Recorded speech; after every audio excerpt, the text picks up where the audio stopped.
Tumatanda, kailangan talaga nating mag-sunscreen na at para makaiwas tayo sa wrinkles.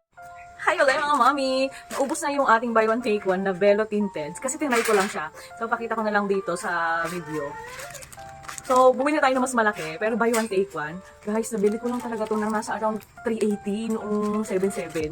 Pero medyo kararating lang din niya kaya saan natin ngayon? Kahit nag-a-upload tayong pumasok. May plug si Raymond. Oo nga. Kasi regular dito is 500. Buy one take one. So 250 isa. Ayun siya. Oh. Kaya talaga ako sa inyo. Mag-aabang kayo dito sa TikTok ng mga sale nila. And Velo talaga yung store dito mga mami. Kaya for the go. Diba? May mga nagtitilaok. Hindi ko na i-edit yung mga tumitilaok ngayon. So ayun siya. Oh. Tinry ko kasi buy one take one kung go sa skin ko at hindi naman ako nag-breakout. Medyo may filter to pero may mga maliliit yan na kasi nakatapos ang red days natin. Ayun siya mga man! Si OA na naman siya. Oh, ayan. Ang ating Velo Tinted. Sa ating gagamitin na natin.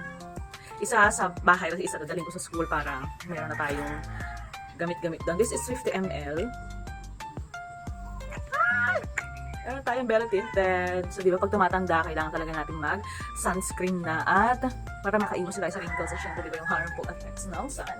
So, kung gusto niyo ng ganitong Velo, ando sa Yellow Basket, abang-abang kayo sa store na yan. Diyan sila nagkakaroon ng 380 talaga. 380, buy one, take one. So, yun lang. Thank you for watching!